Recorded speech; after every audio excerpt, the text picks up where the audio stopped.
여러분 마태복음 25장을 읽으시면 예수님께서 연달아서 세 가지 비유를 말씀하시는 장면이 나옵니다. 그렇죠? 먼저 열처녀의 비유에 대해서 말씀하시고 그 다음에 달란트의 비유를 말씀하시고 또 연달아서 이제 인자가 와서 이 땅에서 양과 염소를 나누겠다 하는 그 말씀을 하십니다. 양을 오른편에 두시고 또한 염소를 왼편에 두겠다. 그렇게 하시는 이 세 가지 비유가 마태복음 25장에 연달아서 그렇게 이제 등장을 합니다.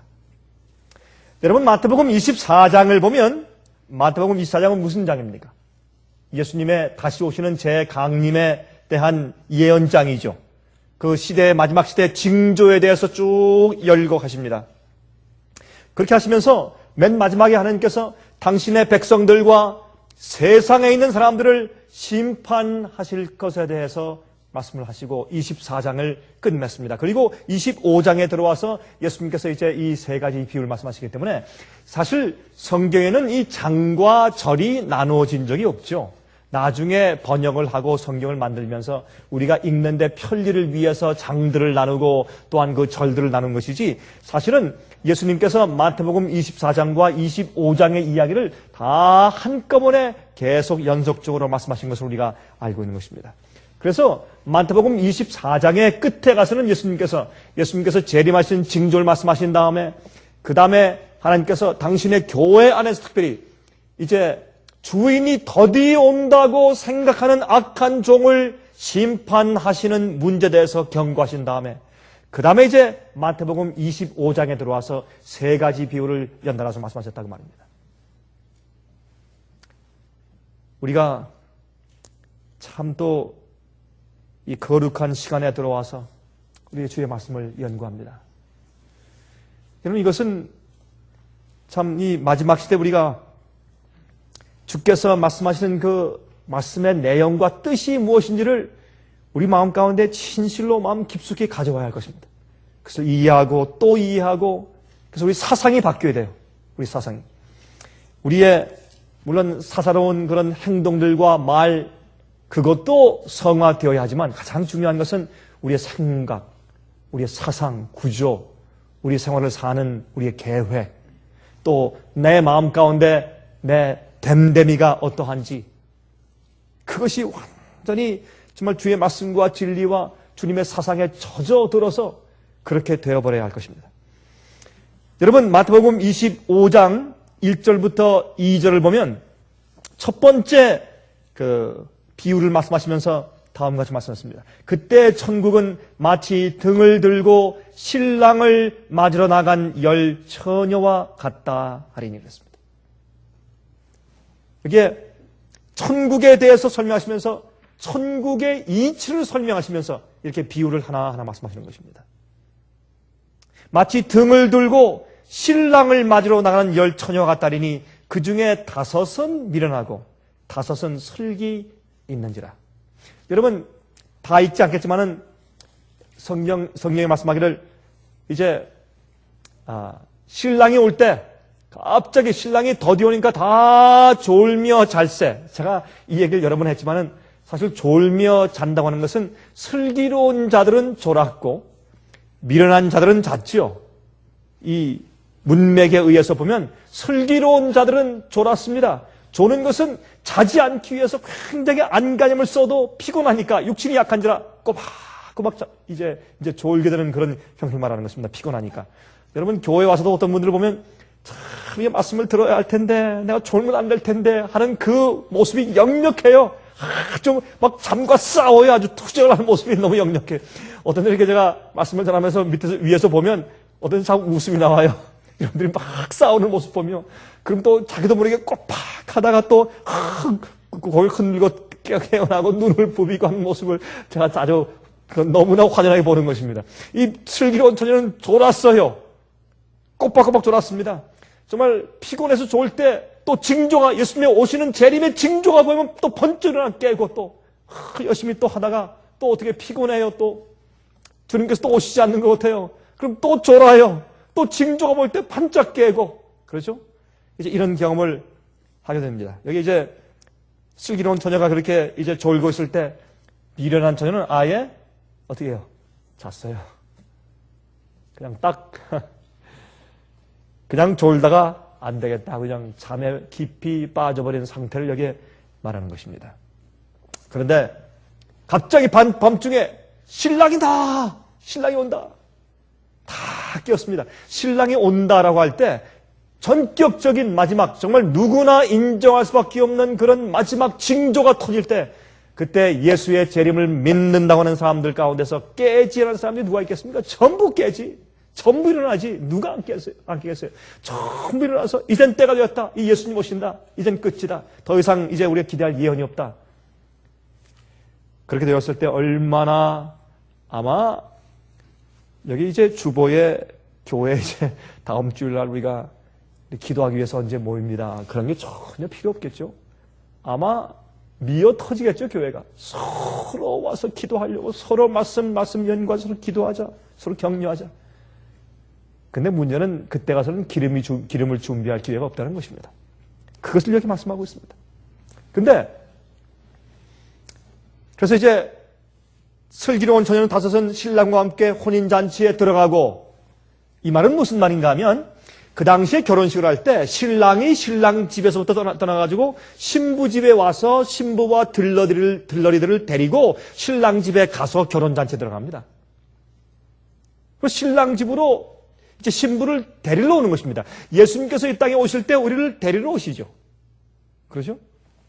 그러므로 그때에 이제 기름을 준비한 이 들러리들은 신부와 함께 신랑이 오는 길을 예배하고 있다가 신부와 함께 신랑을 따라서 이제 결혼 예식에 들어가고 결혼 잔치에 들어가고, 미련한 처녀는 기름이 없기 때문에 황급히 놀래서 그들이 시장에 기름을 사랑합니다. 그렇죠? 인간적으로 조작한 성령의 기름을 가져올 것입니다. 마지막 시대, 마지막 징조와 마지막 사건이 벌어지면 엄청난 이상한 별 희한한 사건들이 많이 생길 것입니다. 마치 성령의 교회에 떨어지는 것 같은 그런 거짓 성령 운동이 더 크게 있을 것입니다. 지금도 오늘날 거짓 성령 부운동이 많이 있지만 그 마지막에 가서 더 크게 그런 마귀의 역사가 있을 것으로 아는 것입니다. 가짜 기름을 사가지고 장터에서 사가지고 오는 것입니다. 여러분 14절 보면 두 번째 비유를 말씀하시는데, 또 어떤 사람이 타국에 갈 때 그 종들을 불러 자기 소유를 맡김과 같으니 각각 그 재능대로 하나에게는 금 5달란트를, 하나에게는 2달란트를, 하나에게는 1달란트를 주고 떠났더니, 이렇게 해서 이제 달란트를 맡기고 떠난 주인에 대해서 예수님께서 여기에 연달아서 말씀하셨습니다. 이 비유는 5달란트를 받은 종은 장사해서 5달란트를 남겨서 주인한테 갖다 바쳤고, 2달란트를 받은 종은 또 장사해서 2달란트를 더 얻어서 주인한테 바쳤으며, 한 달란트를 받은 자는 어떻게 합니까? 주인은 무서운 사람이라 내가 두려워서 이것을 땅속에 감추었습니다. 여기에 주인의 것을 가져가십시오. 라고 했을 때 주인이 상당히 노했습니다. 이제 그런 장면이 나옵니다. 또 31절부터 보면 세 번째 이제 비유가 나오는데, 인자가 자기 영광으로 모든 천사와 함께 올 때에 자기 영광의 보좌에 앉으리니 모든 민족을 그 앞에 모으고 각각 분별하기를 목자와 양과 염소를 분별하는 것 같이 하여 양은 그 오른편에 염소는 왼편에 두리라 그랬습니다. 왜 오른편이고 왜 왼편입니까? 자, 이 세 가지 비유에 대해서 우리가 좀 이렇게 분석을 좀 해봐야 합니다. 첫 번째, 열처녀의 비유는 하나님의 교회에 대한 심판의 이야기입니다. 그렇죠? 이미 어떻게 해요? 진리의 빛을 말씀의 진리의 빛을 들고 서 있어요. 주의 말씀은 내 발의 길이요, 내 발의 등이요, 내 길의 빛입니다. 그래서 이 주의 말씀은, 진리는, 그 빛은 등잔을 상징했습니다. 그 등잔을 들고 있어요. 신랑이 오는 길을 비추고 있습니다. 세상을 향해서 예수께서 오시는 길을 비춰주고 있어요. 그러므로 이들은 하나님의 교회입니다. 특별히 마지막 진리를 안다고 공언하는 교회입니다. 이 교회를 향한 하나님의 심판에 대해서 말씀하시는 비유가 열처녀 비유예요. 마태복음 24장에 예수님의 재림의 징조를 설명하시고 나서 마지막에 악한 종을 심판하는 얘기를 하시고 나서 또 너희는 깨어있으라. 언제 인자가 올지 모른다 라고 말씀하신 다음에 세 가지 비유를 할 때 여러분 예수께서 오시는 재림을 기다리고 있는 동안에 두 무리로 갈라집니다. 그렇죠? 똑같이 보이는데 한 무리는 슬기롭고 한 무리는 미련하게 된다는 말입니다. 그러므로 여기 열처녀 비유는 하나님의 교회에 대한 심판의 이야기입니다. 하나님께서 어떻게 교회를 심판하시는지 그 과정에 대해서 설명해 보이시는 심판 이야기입니다. 두 번째, 달란트의 비유는 하나님의 부르심을 받은 교회를 위해서 일하는 하나님의 종들에 대한 심판의 이야기예요. 종들에게 달란트를 주고 너희가 이것을 가지고 어떻게 장사하라. 우리가 다 달란트를 받았어요. 성령의 은사를 받았어요. 여러분 그 성령의 은사를 가지고 우리가 무엇을 합니까? 우리가 주님의 교회를 위해서 일하고 다른 영혼을 위해서 일해야 돼요. 장사해야 합니다. 남겨야 합니다. 주께서 주신 은사를 가지고 내가 주님의 교회와 주의 몸된 교회를 세우기 위해서 내가 일해야 합니다. 그렇죠? 그래서 두 번째 달란트의 비유는 하나님의 종들에 대한 심판에 대한 이야기예요. 세 번째 양과 염소에 대한 비유는 하나님께서 만국을 온 세상 사람들을 심판하시고 두 무리로 결국 나누시는 이야기가 바로 양과 염소의 이야기입니다. 그리고 이것은 하나의 유닛으로 봐야 할 것이에요. 예수님께서 마태복음 24장을 말씀하신 다음에 25장에 주님께서 인자가 오시기 바로 직전에 이제 심판하시는 과정을 설명하시는데 교회를 향한 심판, 하나님의 종들에 대한 심판, 세상 만국 온 세상들을 나누시는 심판, 이 세 가지 종류에 대해서 예수님께서 비유로 말씀해 주셨다고 말입니다. 자, 그럼 우리 먼저 우리 열처녀의 비유에 대해서 좀 생각해 보도록 하십니다. 열처녀의 비유. 여러분 신랑이신 예수님을 오기를 기다리고 있는 교회죠. 그죠? 다 등잔불을 가지고 기름이 그 안에 있고 또 빛이 납니다. 신랑이 와서 신부와 신부의 들러리들을 데리고 자기 집으로 가서 결혼 예식과 잔치를 합니다. 근데 기다리는 동안에 두 무리가 생겨요. 여러분 여러 가지 종류의 그리스도인들이 있습니다. 믿는 것도 참 다양하고 교파도 많고 한 꽃 똑같은 교파 가운데 또 이렇게 분파가 많은지 말이에요. 그러나 마지막 시대 가서 여러 가지 다른 종류의 믿음과 신앙들이 있지만은 그러나 결국에는 두 무리로만 나눠질 것입니다. 슬기로운 처녀와 미련한 처녀. 성령의 기름을 가지고 성령의 준비된 자들과 준비되지 못한 자들.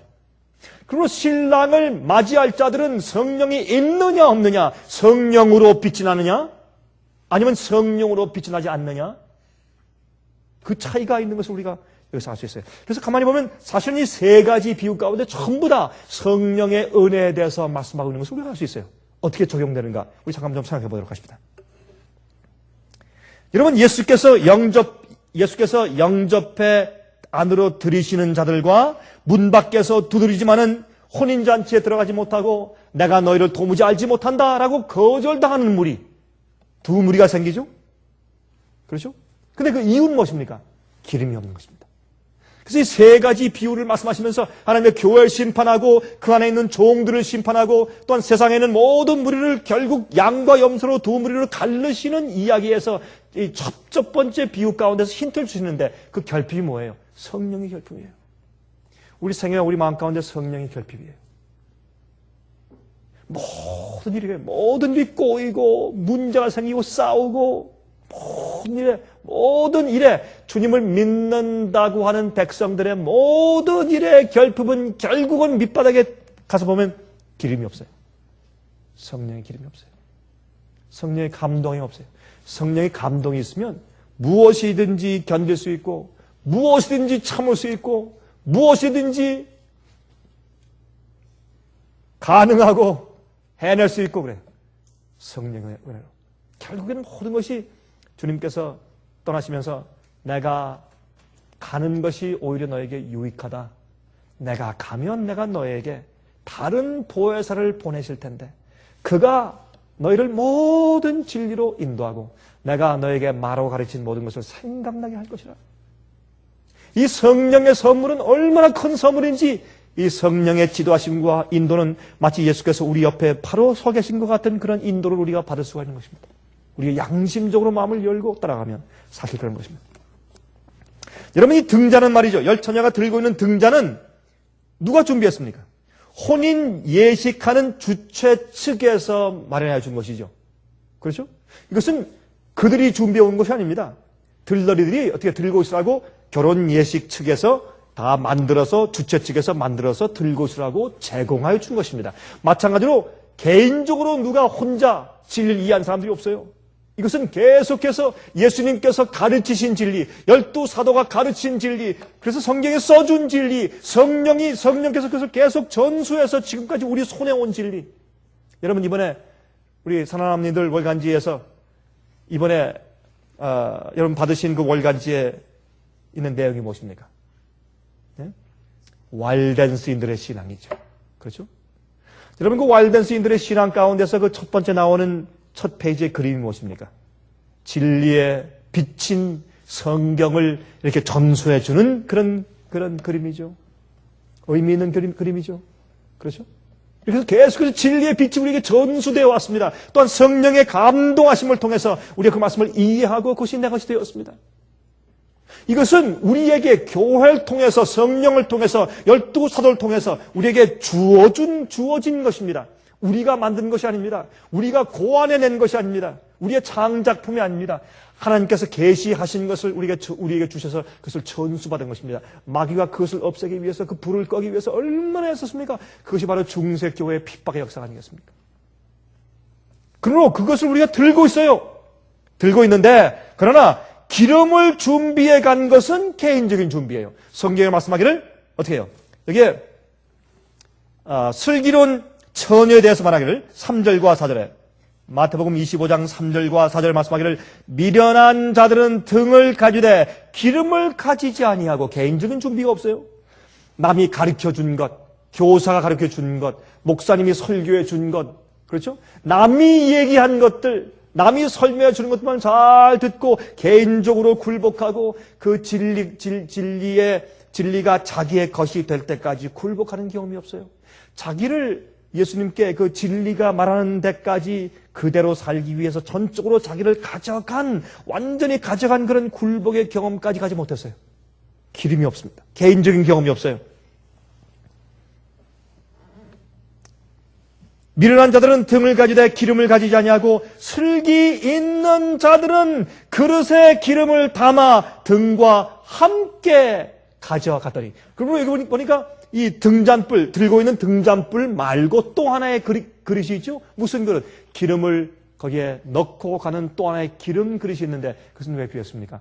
혹시 교회가, 목사가, 어떤 다른 사람들이, 나를 가르쳐준 사람이 내게 준 그 지식적인 진리의 불빛이 꺼져갈 때, 그때 내가 내 개인적으로 주님의 앞에서 십자가 밑에 무릎 꿇고 회개하고 기도한 그 기름, 자복하고 회개했을 때 하나님께서 나를 인정하시고 용서해 주셨다는 확증의 그 즐거움의, 용서의 기쁨의 그 기름, 또 진리를 내가 연구하고 내가 이해했을 때 내가 이것이 잘못되었구나 하고 그 진리의 빛으로 나를 고친, 개혁한 그런 기름, 또 승리한 기름, 죄를 정복한 기름, 성령께서 내게 속삭여서 모르던 잘못된 오해와 오류를 고쳐서 진리를 믿게 된 성령의 기름, 그런 기름들로 계속 채워갔다 그 말이에요. 그래서 남들이 가르치고 교회에서 문서로 써준 그런 지식적인 교리의 그런 빛 이상 내 개인적으로 영적으로 경험한 성령의 기름을 이 슬기로운 처녀는 가져갔어요. 개인적인 경험이에요. 같은 교회에서 같은 성경을 가지고 같은 진리의 불빛을 가지고 있었는데, 같은 목사의 설교를 듣고 있었는데, 신랑이 오는 시간에 신랑이 온다 하니까 갑자기 다 깨었는데 보니까 미련한 처녀들의 등잔에 갑자기 기름이 떨어졌습니다. 성령의 역사가 없고 개인적인 성령의 역사가, 개인적인 영적인 경험이 없는 것이 갑자기 드러났어요. 그들이 황급해서 기름을 사기 위해서 쫓아갑니다. 그때 기름을 준비할 수 없었다라고 말을 합니다. 여러분, 제가요, 여러 해 전인데, 꽤 여러 해 전입니다. 제가 이제 이스라엘에 갔을 때, 여러분은 이스라엘 가지 마십시오.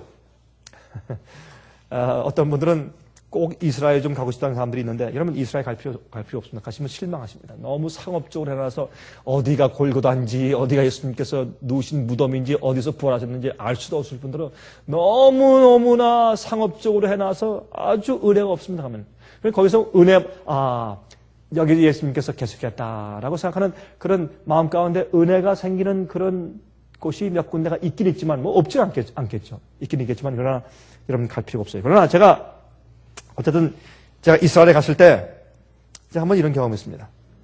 이스라엘에 가니까 거기 한 택시 운전사가 있는데 이스라엘은 그 택시가 전부 다 벤즈예요. 전부 다 머세디스 벤즈예요. 그러니까 제가 거기서 느낀 것은 이 벤즈가 이렇게 다 비싼 차들만은 아니구나. 제가 그것을 느꼈습니다. 근데 제가 한번 택시를 타고서 제가 특별히 어느 곳을 제가 가고 싶어서 거기 좀 데려다 달라고 제가 부탁을 했더니 아닙니다, 손님. 아주 투박한 그런 아주 액센트가 많은 영어로 No, sir. I have to take you somewhere first. 아니, 어딜 데려가는 거야? 손님이 가자는 데로 가야지. 괜찮습니다. 뭐, 요금 많이 나오지 않습니다. 얼마나 고집이 세지. 나 그렇게 우직한 택시 운전자 정말 처음 봤어요. 아니, 택시 탄 사람이 뭐라는 데로 가야지. 왜 자기 마음대로 가는 택시가 세상에 어디 있어요? 저를 데리고, 그래서 나 가지 말라고 해서 자꾸 가요. 어딜 갑니까? 그러니까, 다이아몬드 공장을 간다. 다이아몬드 공장을. 나는 부자가 아니요. 나는 돈이 없는 목사니까 다이아몬드 공장에 가지 마시오. 네, 다이아몬드 공장에 가야 된대요. 근데 제가 알고 보니까 한국 사람들이 성지 순례를 많이 가잖아요. 많이 갔는데 성지 순례 가는 한국 사람 가운데서 많은 사람들이 다이아몬드 공장에 들려가지고 다이아몬드를 많이 사간대요. 그러니까 한국 사람만 만나면 무조건 다이아몬드 공장에 들어가는 거예요. 이 택시 운전사가. 그걸 알고 나서. 근데 이제 그런 사람을 데려갔을 때 그 사람이 고객이 가서 다이아몬드를 사가지고 나오면 거기서 커미션을 조금씩 준대요. 택시 운전사한테. 그러니까 무조건 한국 사람을 만나면 데리고 다이아몬드 공장에 가는 거예요. 저는 몰랐죠. 근데 제가 나중에 말이죠. 제가 거기 들어가서 큰 좋은 것을 깨달았기 때문에 제 마음 가운데 제가 그 택시 운전사한테 사실은 감사했습니다. 택시 운전사는 제가 하나도 못 샀으니까 커미션 받지 못했겠죠. 물론. 이제 들어가니까 영화를 보여줘요. 한 5분인가 한 7분 동안 다이아몬드를 만드는 공정 과정을 잠깐 영화를 보여줘요. 영화를 보여주는데 거기에 이제 거기서 이제 온 안내원이 가니까 그 시간 저 혼자밖에 없어요. 혼자인데도 좋대요. 당신 코리안이죠? 그렇습니다. 그럼 됐대요. 코리안이면 된대요. 그 이제 저 앉혀놓고 혼자 영화를 보여주는 거예요. 한 5분이나 한 7분 동안 한 것 같아요. 쭉 보여주는데 이제 어떻게 광산에서 꺼내가지고서 어떻게 이제 공정하는 과정을 조금 보여준 다음에 그다음에 실제 우리가 이 다이아몬드를 광을 내는 것을 우리 보여드리겠습니다. 갑시다. 공정 과정을 보여줘요. 근데 여러분 이스라엘 나라에는요 다이아몬드 광산이 없습니다. 전부 다 남아프리카에서 전부 다 가지고 와서 이스라엘에 가지고 와서 그것을 공정을 거쳐 가지고 아주 반짝반짝하고 아름다운 그 다이아몬드 보석을 만들어서 상품화해서 내놓는 것이 이스라엘. 이스라엘에서 그를 많이 합니다. 특별히 그 일은 또 어디서 많이 합니까? 미국에서, 뉴욕에서. 왜요? 뉴욕에 있는 유태인들이 그 상권을 잡고 있어요. 보석상들 가운데 많은 사람들이 뉴욕에 있는 보석상들이 다이아몬드 보석상들이 이스라엘 사람들이, 유대인들이. 근데 설명하는데 참 흥미가 있어요. 다이아몬드 광산에서 말이죠. 돌을 꺼내오면 기계를 통해서만 알지 그 속에 이게 다이아몬드인지 아닌지 모르는데 그냥 이렇게 눈을 봐서 모르는데 광부가 봐도 잘 모른대요. 그걸 가지고 오면은 이런 어떤 막 돌아가는데 거기 고무가 많이 달려 있어요. 그걸 쇠로 돌리지 않고 고무로 돌려요. 고무로 막 돌리면서 그걸 막 잡아 돌리면 거기서 이제 끼어있는 많은 찌꺼기나 아니면 붙어있는 돌들이나 흙들이 전부 떨어져 나가고 약간 좀 유리 비슷한 그런 돌로 변해요. 그러면 그걸 또 이런 벨트 같은 걸 지나가면 그 벨트에 가면서 또 많은 이런 바퀴가 돌아가고 또는 솔 같은 것이 돌아가면서 그걸 닦아요. 닦아서 꽤 많이 깨끗하게 이렇게 만들어서 이제 나옵니다. 그러면 꽤 큰 돌이에요. 근데 그 돌을 가지고 이제 아주 익숙하고 정말 오랫동안 일해온 숭늉공이 그 일을 하는 사람은 그 공장에 딱 2명밖에 없대요. 근데 그 사람들은 아무것도 안 하고 와서 제일 먼저 시작할 때 이제 깨끗하게 닦아온 그 돌을 딱 보고 가만히 뭐 이렇게 살펴요. 이쪽을 보고 저쪽을 보고 다 살핀 다음에 망치를 가지고 딱 때려요. 어디를 쪼개서 어떻게 이걸 쪼개야지 될지를 아는 것이에요. 그 돌의 성질을 아는 것입니다. 하나님께서 우리의 성질을 아세요. 다이아몬드는요, 전 처음에 다이아몬드는 땅속에서 나올 때부터 반짝반짝한 줄 알았어요. 아니에요. 여러분, 다이아몬드 광산 광구 안을 보여주는데 석탄광처럼 깜깜해요. 다이아몬드 광도. 나와서 공정 과정을 거쳤기 때문에 반짝반짝 브릴리언하게 빛나는 것이에요. 그래서 딱 깨트린 다음에 그것을 계속 공정하는데 그 여러 가지 공정 과정을 거쳐요. 물에 들어갔다가 나왔다 또 돌아갔다가 아마 우리가 다이아몬드 가면 정신이 없을 거예요. 뱅뱅 항상 돌아가니까 뭐 끓고 말이죠. 다듬고 참 아플 것입니다. 난 참 그렇게 한 다음에 맨 마지막에 이런 과정이 있어요. 다이아몬드가 왜 빛이 나는가? 그 세일즈맨이 저한테 설명을 해주는데 아주 친절하게 제가 좀 살 줄 알고 말이죠. 그 다이아몬드를 가지고 이제 다이아몬드 조금 한탁 놓더니 큰 이런 확대경을 앞에 놓고서 보여주는데 보니까 이 다이아몬드의 빛나는 다이아몬드는 이 51 phase라고 해요. 51개 미연이 있어요. 이게 그냥 다이아몬드가 아니더라고요. 다이아몬드에 이렇게 조금만 미연을 이렇게 밑에 위에 꼭대기에 참 갈았어요. 그거를 각도를 어떻게 잡느냐? 45도냐? 예? 아니면 50도냐? 뭐 이렇게 각도가 있어요. 그 각도와 위의 각도와 맨 위의 각도가 어떻게 잘 각도가 정확하게 맞아야 돼요. 맞고서 그걸 미연을 아무렇게나 가는 게 아니에요. 이걸 잘 갈기 때문에 빛이 투사할 때 한 번 투사하면 그걸 붙잡아서 여러 가지 면들이 서로 리플렉션을 서로 반사해줘요. 그래서 어떤 보석도 타의 추정을 불허하게 그렇게 반짝반짝 빛나는 브릴리언시, 찬란함을 그 다이아몬드가 가지고 있는 것이에요. 그냥 원래부터 있는 것이 아니라 공정 과정이 있어야 다이아몬드가 돼요. 상품화가 돼요. 인침받을 수가 있는 것이다. 다시 말해서 제가 그걸 보고 나서 그렇구나. 하나님께서 정말 쓸모없이 보이는 우리지만 우리 속에 무엇이 있어요? 하나님의 형상을 타고 태어난 우리의 참 놀라운 가치가 내 속에 있어요. 그래서 주님께서 다듬어야 돼. 여러 가지 환경으로 가장 우리가 받은 성령의 은사대로 그것이 깎여야 돼. 미연을 정확하게 깎여야 돼. 그래서 이제 그 빛이 주님의 빛이 들어올 때, 하나님의 성품이 들어올 때, 영광의 빛이 들어올 때 그것이 내 속에서 어떻게 반사되어서 어떻게 아름답고 찬란하게 그것이 나갈 수 있는지를 주님께서 공정 과정을 통해서 만드셔야 돼요. 제가 그것을 배웠어요. 참 제가 그 과정을 보면서 참 마음까지 감사했어요. 그런데 마지막에 이제 세일즈맨이 저를 방에 들어가서 쭉 보여주면서 뭘 사시겠습니까? 제가 살 수가 있어요. 난 처음부터 얘기했지만 나는 돈 없는 사람이 난 못 삽니다. 나는 다이아몬드 살려고 온 사람이 아닙니다. 그러나 굉장히 좋은 과정을 내가 배웠습니다. 참 고맙습니다. 굉장히 유익한 그런 교훈이었습니다. 저는 목사인데 이야기 내가 여러 번 써먹겠습니다. 그랬더니 뭐 좋습니다. 안 사도 괜찮습니다.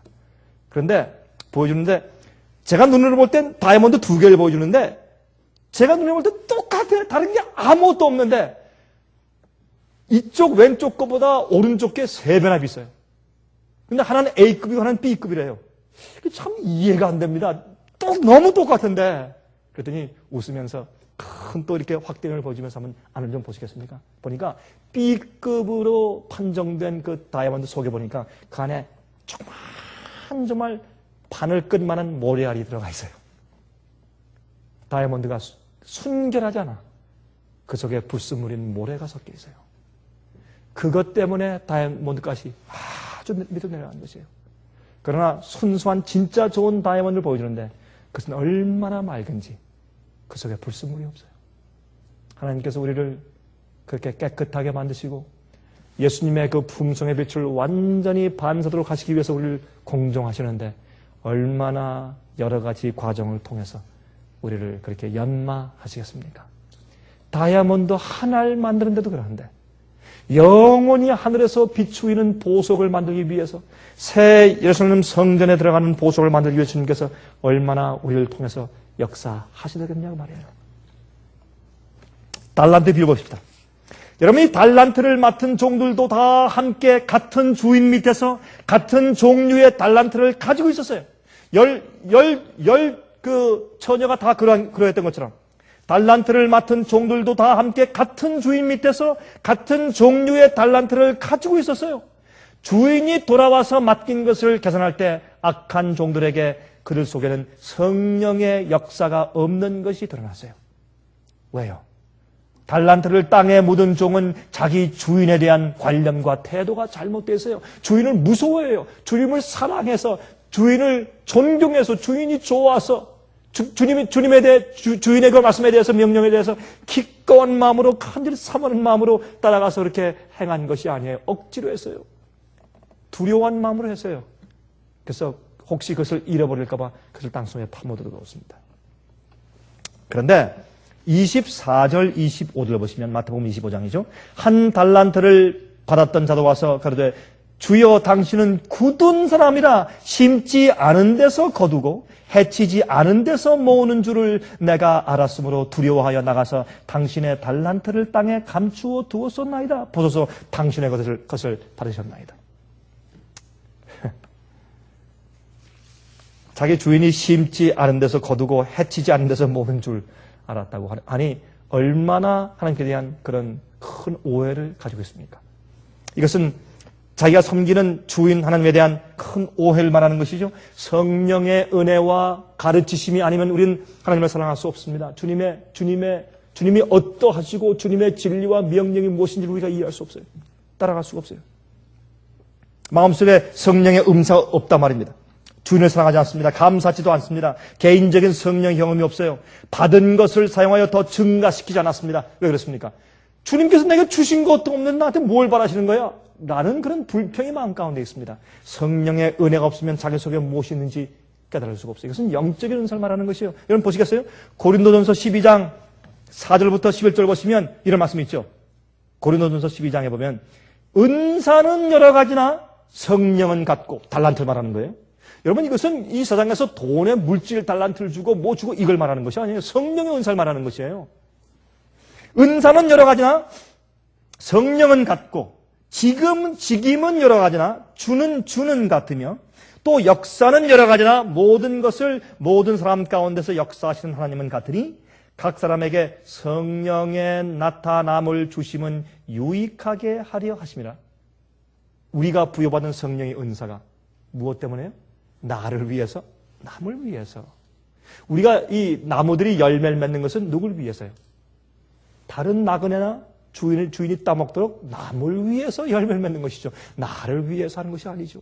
그래서 주님께서 우리에게 베푸신 은사에 대해서 뽐낼 수 없고 그 은사는 남을 섬기고 봉사하고 남을 위해서 있는 것이기 때문에 그것을 자랑할 수가 없어요.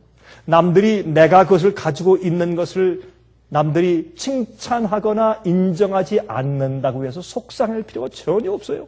그래서 남에게 주고 섬기고 봉사하고 나면 그만이니까 그것이 목적이기 때문에 그것이 주신 달란트니까 달란트로 장사해서 남기고 또 주인한테 바치는 것이에요. 자기 것이 아니에요. 내 것을 너한테 주니 내가 가 있는 동안 가지고 장사해서 증가시켜라. 그리고 나한테 다시 갖다 달라.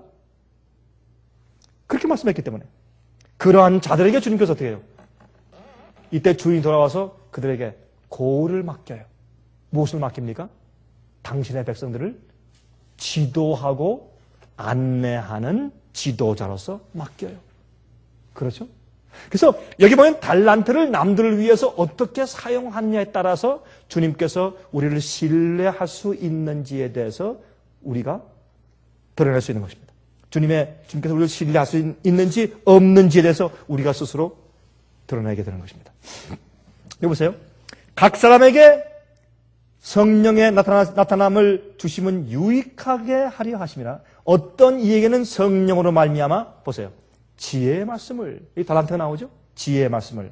어떤 이에게는 같은 성령을 따라 지식의 말씀을. 어떤 사람들은 지혜가 있는데 어떤 사람들은 지식이 있어요? 지혜와 지식은 다릅니까? 다르고 말고요. 그렇죠? 다른 이에게는 같은 성령으로 믿음을, 어떤 이에게는 한 성령으로 병 고치는 은사를, 어떤 이에게는 능력을 행함을, 어떤 이에게는 예언함을, 어떤 이에게는 영들 분별함을, 다른 이에게는 각종 방언 말함을, 어떤 이에게는 방언을 통역함을 주시나니 이 모든 일은 같은 한 성령이 행하사 그 뜻대로 각 사람에게 나눠 주시느냐. 우리가 받은 달란트대로 나누를 섬겨야 돼요. 근데 그 섬기는데 무엇 때문에, 무엇을 위해서?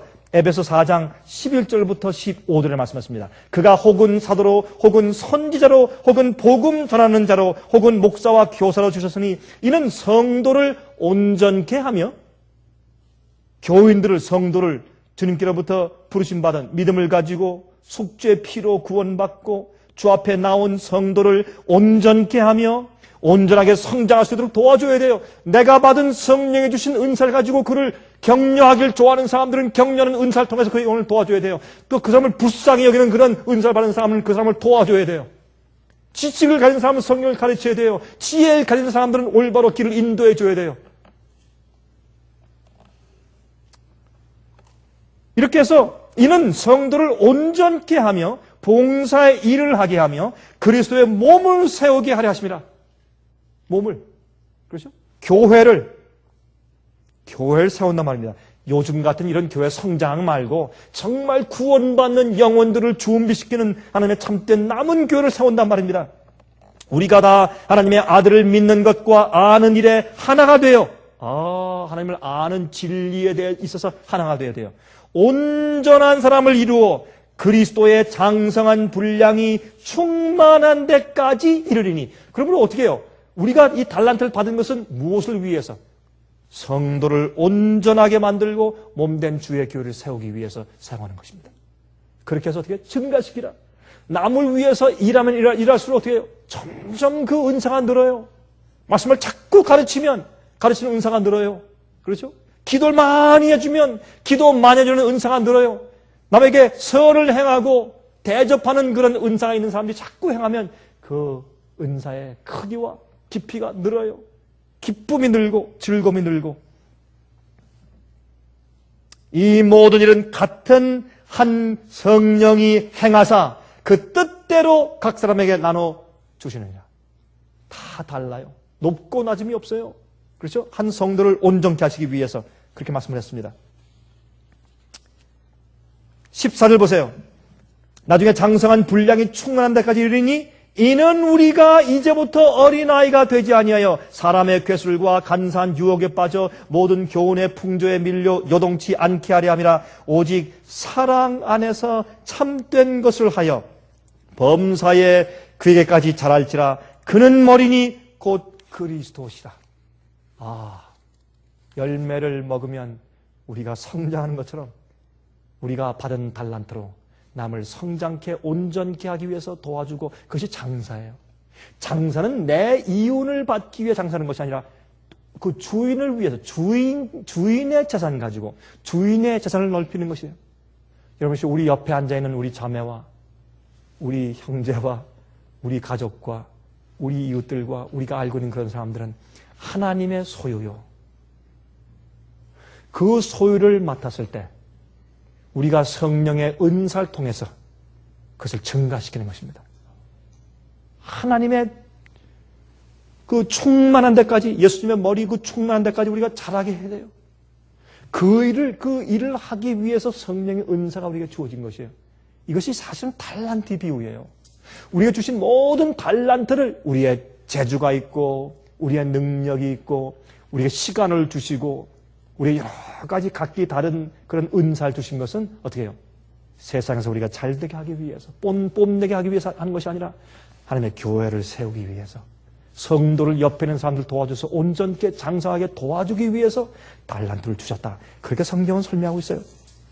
성령을 통해서만 자기가 받은 달란트가 무엇인지를 알게 됩니다. 그리고 성령의 역사를 경험해야 그 달란트가 다른 사람들을 구원하고 교회에게 유익되게 쓰여질 수가 있어요. 그런데 이 악한 종은 주인이 자기에게 준 것도 없이 희생과 봉사만 원하신다 라고 생각했어요. 그런 자들은 싸우는 자들입니다.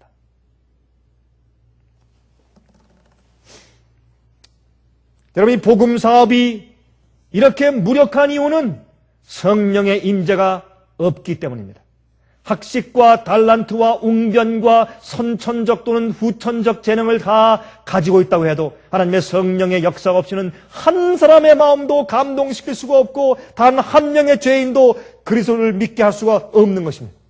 성령의 은사가 내 마음속에서 내 달란트를 사용하게 만들어 주셔야 돼요. 그래서 여기 있는 것도 무엇입니까? 성령의 은사가 있는 자들과 없는 자들을 여기 결국은 말하고 있어요. 열천의 비유도 성령의 기름이 있느냐 없느냐, 달란트도 마찬가지예요. 달란트를 사용해서 그것을 더 증가시켰느냐, 성령의 은사로, 아니면 그것을 땅속에 파묻어서 일하지 않았느냐, 그것을 여기 말하고 있어요. 세 번째, 양과 염소의 비유입니다. 양과 염소의 비유. 여러분, 인자가 왔을 때 참 재밌어요. 저는 이게 무슨 말씀인지 제가 생각을 참 많이 했어요. 여러분들 제가 그렇게 많이 말씀드렸죠. 우리 성경을 연구할 때 자꾸 읽으라. 한 그 대목을 가지고 자꾸 읽어야 돼. 어떤 한 대목을 한 장 아니면 두 장 아니면 반 장을 택했으면 그걸 자꾸 반복해서 읽고, 그게 이해가 안 되면 그 전에 있는 장들을 읽고, 또 이해 안 되면 후에 있는 장들을 읽고, 또 이해 안 되면 그 성경 마태복음 전체를 읽고, 아니면 갈라디아서면 갈라디아서 전체를 자꾸 읽어야 돼요. 그래서 문맥 가운데서 그 뜻이 무엇인지를 우리가 깨닫고 알아야 합니다. 어떤 사람들은 문맥 안에서 이해하지 않고 자기 마음대로 이해하는 사람들이 많아요. 왜? 성경을 이 전체적으로 읽는 그런 경험을 하지 않아서 그래요. 자꾸 읽어야 돼요. 말씀을 자꾸 읽어야 돼요. 그런데 제가 처음에 좀 읽을 때 이 말씀이 이해가 안 되더라고요. 그러면 이것은 선을 자비를 많이 베푸고 많은 사람들 도와주고 가난한 사람 도와주고 선을 많이 행하는 사람들은 다 천국 간다는 뜻이겠구나. 처음에 제가 젊을 땐 그렇게 이해했어요. 이게 그러면 구원받는 것은 예수를 믿고 의롭게 되고 십자가 이런 것도 중요하지만은 이거 불교인들이 하는 것처럼 적선도 많이 하고 가난한 사람 도와주고 이렇게 선한 일 많이 하는 사람들 주님께서 다 인정하시는 것이네. 처음엔 제가 젊을 때 모를 땐 그렇게 이해가 되더라고요. 이게 무슨 뜻인지 모르니까. 나중에 자꾸 이해하면서 나중에 전체 문맥을 보니까 예수님께서 이 비유를 왜 하셨느냐. 제일 먼저 마태복음 24장에 무슨 말씀하셨고, 심판 얘기를 25장의 심판 얘기를 세 비유를 통해서 좀 설명하시는데, 첫 번째는 열천의 비유는 교회에 대한 심판이고, 달란트 비유는 당신께서 택하신 교회 안에 있는 종들에 대한 심판에 대한 이야기고, 그 다음에 이 세상 전체 만국의 백성들을 심판해서 두 무리로 가르는데 어떻게 주님께서 가르시는가 하는 것을 심판하시는 얘기인데, 이게 무슨 뜻인가 가만히 생각하니까 제가 이해하게 됐어요.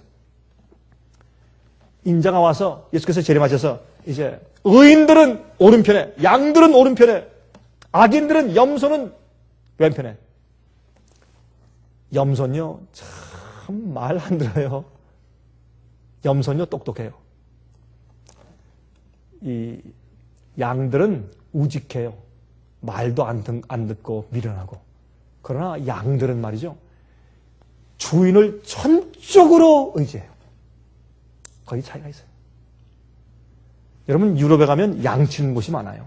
참 양들이 아름다워요. 유럽에 가면, 여러분 저기 뭐 뉴질랜드나 호주에 가도 양들이 많습니다. 그러나 여러분 유럽에 가도 양들이 많아요. 참 아름다운 그런 풀밭에 양들이 쭉 누워있고 또 꼴을 먹는 거 보면 참 순진하고 아름다워요. 근데 이 양들은 말이죠, 우둔하고 그렇지만 천적으로 주인의 말이면 따라가고, 천적으로 100% 주인이 없으면 못 살아요. 양들은 주인의 돌봄이 없으면 못 살아요. 그래서 양들은 전적으로 주인이 필요해요. 그러나 염소는 그렇지 않습니다. 염소는 야가요. 도망다니고 그래요. 그래서 그런지 양과 염소를 이렇게 여기 이제 나눠 놓았습니다. 여러분, 근데 재밌는 것은 말이죠, 양에게 한 얘기가, 너희가 내가 헐벗었을 때 내게 입히고, 내가 굶주릴 때 먹이고, 내가 목마를 때 나에게 마시고, 내가 갇혔을 때 내가 와서 방문했고, 그러니 내 나라에 들어가라. 그런데 또 이제 그 염소에게, 너희는 내가 배고플 때 먹이지 아니하고, 내가 목마를 때 마시게 하지 아니하고, 내가 갇혔을 때 내게 방문하지 아니하고, 조금만 주여 내가 언제 안 그랬습니까? 내가 다 했지 않습니까? 내가 주님, 내가 배고플 때 다 먹이고, 목마를 때 먹이고, 내가 얼마나 불쌍한 사람을 도와줬으며, 얼마나 적선을 많이 했으며, 내가 자선사업과 착한 행실을 얼마나 많이 했습니까? 내가 교회사업 얼마나 많이 했습니까? 내가 헌금 얼마나 많이 드렸습니까? 이런 얘기를 하는데, 그런데 재미있는 것은 양들이 말하기를, 양들은 뭐라 그래요? 주여, 내가 언제 그랬습니까? 참 이상해. 내가 도대체 난 기억이 안 납니다. 내가 언제 그랬습니까, 내가 언제 주님을 대접했고, 내가 언제 했습니까? 나 참 답답합니다, 주님. 난 부족한 사람인데, 주님 어떻게 날 불쌍히 여기시고 인정해서 그렇게 말해 주십니까? 내가 언제 주님을 먹이고, 언제 주님께 물을 드리고, 언제 주님이 가졌을 때 내가 찾아보았습니까? 이 적은 자에게 한 것이고, 내게 한 것이다. 내가 적은 자에게 내가 언제 했습니까? 이렇게 되는 거예요. 그러나, 이 염소는 내가 언제 안 했습니까? 그렇게 말하는 것입니다. 이게 결국엔 무슨 얘기냐? 성령이 있고 없는 걸 말하는 거예요. 이게 무슨 말이냐면, 양은, 의인들은 그렇게 선하게 살려고 애쓰는 사람들이 아니에요.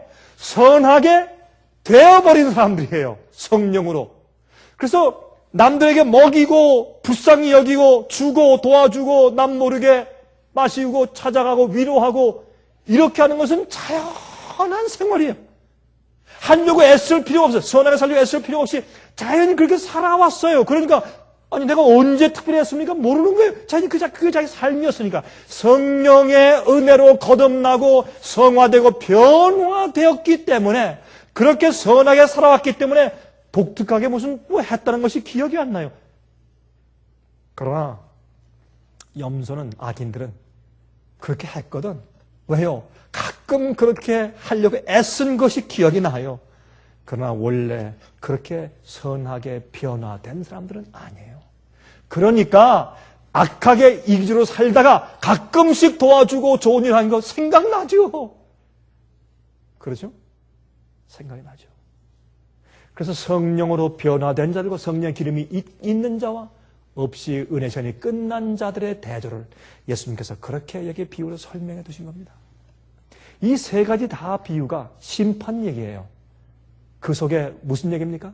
우리 속에 성령의 역사가 있는지 없는지, 성령의 역사로 내가 주님께 바쳐질 수 있는 자로 준비되었는지 아니했는지를 설명하는 것이 이 세 가지 비유입니다.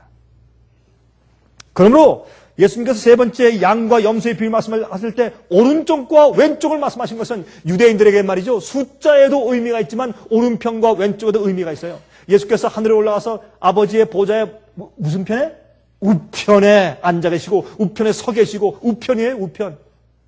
왜 우편이에요? 우편은 말이죠. 어린아이가 놀다가 이제 개가 막 오면 어떻게 해요? 그 어린아이가 막 무서워서 돌이켜가지고 엄마 막 아파하고 막 무서워서 달려올 때 그때 엄마 아빠는 어떻게 해요? 그 아이의 소리만 듣고 아이가 한 발자국 내디디면 엄마 아빠는 10발짝을 달려가죠. 그렇죠? 그러면 돌아섰을 때 달려갈 때 어떻게 합니까? 그 어린아이를 오른손으로 안아요. 그리고 왼손으로 오는 개를 막아요. 그래서 이 오른손은 영접하고 인정한다는 뜻이고 왼편은 거절한다는 뜻이에요. 이게 유대인들의 오른편과 왼편에 대한 관념이었고 또 오른편은 권위를 상징하고 왼편은 능력과 파워가 없는 것을 상징했어요. 그러므로 예수님께서 오른편에 있는 자들을 주님께서 나라로 들이시고 천국으로 들이시고 또한 예수께서 선고하시기를 왼쪽에 있는 사람들에게 염소들에게 말하기를 성령이 없이 행하는 자들아 내게서 떠나가라. 그렇게 말씀하시는 것입니다. 이게 그 비유입니다. 그러므로 미련한 처녀들 한 달란트를 땅속에 묻은 종 왼편에 있는 염소로 상징된 자들은 다 자기 자신을 성령의 역사에 완전히 굴복하지 않은 자들, 자기의 이기심과 의지를 성령의 지배하심에 온전히 굴복하는 지경까지는 이르지 않은 자들에 대해서 말씀하신 심판에 대한 얘기가 이 세 가지 비유입니다. 여러분 제가 어느 집회 가서든지 한국 사람 집회든지 어느 교파 사람들이든지 유럽에 가든지 남미에 가든지 아시아에 가든지 중국에 가든지 어느 사람들한테 제가 말씀을 전하든지 제가 말씀을 전하나서 끝에 제가 찬송을 부를 때 우리 성도 호명하실 때 그 찬송합시다. 이 찬송가에는 이렇게 그 찬송가에는 그 가사가 되어 있잖아요. 이걸 부릅시다 하면 어느 나라 사람이든지 중국이든 한국이든 미국이든 남미든 유럽이든 누구든지 말이에요. 이 찬미를 부르자고 하면 사람들이 다 간절한 마음으로 불러. 이건 예수를 믿는다고 하는 사람들은 이 찬송을 간절하게 안 부르면 그건 예수 믿는 사람이 아니죠. 예수를 믿는다는 사람들은 이 찬송 부르자면 다 간절하게 불러. 그 가사 어때요? 예? 하나님의 나팔소리 천지진동할 때에 예수 영광 중에 구름 타시고 천사들을 세계 만국 모든 곳에 보내어 구원 얻은 성도들을 모으리. 나팔 불 때 나의 이름, 나팔 불 때 나의 이름, 나팔 불 때 나의 이름, 나팔 불 때 나의 이름. 그렇죠? 이 찬송가 가사. 나팔 불 때 나의 이름, 부를 때에 잔치 참여하겠네. 여러분, 저 정말 이 찬송을 부르면서 저는 그 잔치에 참여하겠습니다. 여러분 어떻습니까? 나팔 불 때 내 이름을 부르실 때 성령으로 행한 자들아, 성령으로 거룩하게 된 자들아, 내가 준비한 내 이 하나님의 나라를, 천국을 영원히 기업으로 상속하라. 그렇게 할 때 우리가 정말 주님의 심판을 통과해서 주님의 아름다운 그 성에 참여하며 들어가지 않겠습니까? 주님의 성령의 은사에 늘 참여하시기를 간절히 바랍니다. 하늘에 계신 우리 아버지, 참으로 하나님의 나팔이 들려지며 우리를 그 잔치에 참여라고 이름들을 부르실 때 주여 우리가 거기에 있기를 간절히 소원합니다. 이 세상에 어떤 일이 있더라도 우린 그곳에 참여해야 합니다. 주여 성령의 은사를 주시옵소서. 듣고 알기만 하는 것이 아니라 성령의 은사로 우리의 모든 것을 주의 말씀과 명령에 굴복하여 따라가는 지경까지 나아가게 해주시옵소서. 우리에게 성령의 기름을 주시고 성령의 은사로 주신 모든 달란트들을 잘 사용하고 다른 사람들을 위해서 열매 맺히는, 열매를 주는 생활을 살게 하시며 또한 선하게 살려고 애쓰는 정도가 아니라 성령의 은혜와 도우심과 창조의 능력으로 선하게 되는 자들 되게 만들어 주시옵소서. 주님이시여 저희를 매일 기억하여 주시옵소서. 살아계신 예수 그리스도의 귀하신 이름으로 간절하게 기도합니다. 아멘. 은혜 많이 받으셨습니까? 지금까지 들으신 이 생예빛 예배 설교는 간절한 마음으로 진리를 찾는 분들과 정직한 양심으로 말씀을 받아들이고 언제나 진실이 무엇인지를 생각하는 그리스도인들을 위한 말씀입니다. 주변 가족들이나 친지들 중에 말씀을 사모하고 순결한 신앙을 갖기 소원하는 분들이 계시면 생예빛 예배 설교 테이블 소개해 주시기 바랍니다. 매주 원하시는 분들의 가정으로 직접 배달되는 생예빛 예배 설교는 개인의 신앙 부흥이나 소규모 그룹 예배를 위하여 비디오와 오디오 테이프, DVD, CD로 제작되었습니다. 생예빛 예배 설교 테이블 원하시는 분들은 1-877-704-1004번으로 전화하여 주시기 바랍니다. 생예빛은 각종 미디어, 즉 출판물, 텔레비전, 비디오, 오디오 카세트 테이프, DVD, CD, 그리고 웹사이트를 통하여 복음을 전하는 미디어 선교 기관입니다. 생예빛에서 이루어지는 선교 사업을 크게 5가지로 나누어 소개하면 다음과 같습니다. 첫째로 생예빛은 가정과 건강과 참된 신앙을 소개하는 월간지 살아남는 이들을 매달 발간하고 있습니다. 가정과 건강 문제뿐만 아니라 참된 신앙과 성경에 나타나 있는 중요한 진리들에 대하여 매달 깊이 있게 다루는 최고의 신앙지입니다. 둘째로 생애의 빛은 미국의 주요 도시에서 텔레비전 선교 방송을 하고 있습니다. 많은 분들은 생애의 빛 선교 방송을 통하여 복음을 발견하고 새로운 생애를 살아가고 있습니다. 셋째로 생애의 빛에서는 우편 통신을 통하여 평신도들의 성경 연구를 도와드리는 성경통신학교를 운영하고 있습니다. 성경에 나타나 있는 중요한 문제들에 대하여 체계 있게 공부하기를 원하시는 분들은 성경 연구 단기 코스와 계시록을 통한 성경 교리 연구, 또한 요한계시록 연구 과목을 신청하시기 바랍니다. 교재 및 모든 비용이 무료인 생애의 빛 성경 연구 과정을 통하여 복음과 예언 문제를 가장 쉽고 체계 있게 공부하시기 바랍니다. 넷째로 생애의 빛은 예언 연구를 위하여 특별하게 제작된 비디오 시리즈를 나누어 드리고 있습니다. 성경 구약과 신약의 대표적 예언서인 다니엘서와 요한계시록을 처음부터 마지막까지 자세하게 해설해 드리는 예언 연구 비디오 시리즈를 통하여 많은 분들이 성경과 미래에 대한 새로운 시야를 가지고 살아가게 되었습니다. 마지막 시대의 복음과 비밀이 담겨져 있는 다니엘과 요한계시록 비디오 시리즈를 신청하셔서 새로운 영적 부흥을 체험하시기 바랍니다. 다섯째로 생애의 빛은 강병국 목사님의 예배 설교가 담겨져 있는 비디오와 오디오 테이프, DVD나 CD를 원하는 모든 그리스도인들에게 나누어 드리고 있습니다. 매주 생애의 빛 예배 설교 테이프를 받기 원하시는 분들은 생애의 빛으로 연락하여 신청하여 주시기 바랍니다. 끝으로 생애의 빛 선교 사업에 대해서 좀 더 자세하게 알기 원하시는 분들은 웹사이트 www.sostv.net를 방문하시기 바랍니다. 생애의 빛 웹사이트에는 지금까지 나온 모든 월간지와 비디오 테이프과 텔레비전 방송물들을 누구나 무료로 보실 수 있도록 준비되어 있습니다. 지금까지 소개해드린 생애의 빛 선교 교재들 중에서 원하시는 책자나 테이프 있으시면 무료 전화 1-877-704-1004번으로 신청하여 주시기 바랍니다. 미국 동부 시간으로 월요일부터 금요일까지 9시에서 5시 사이에 전화해 주시기 바랍니다.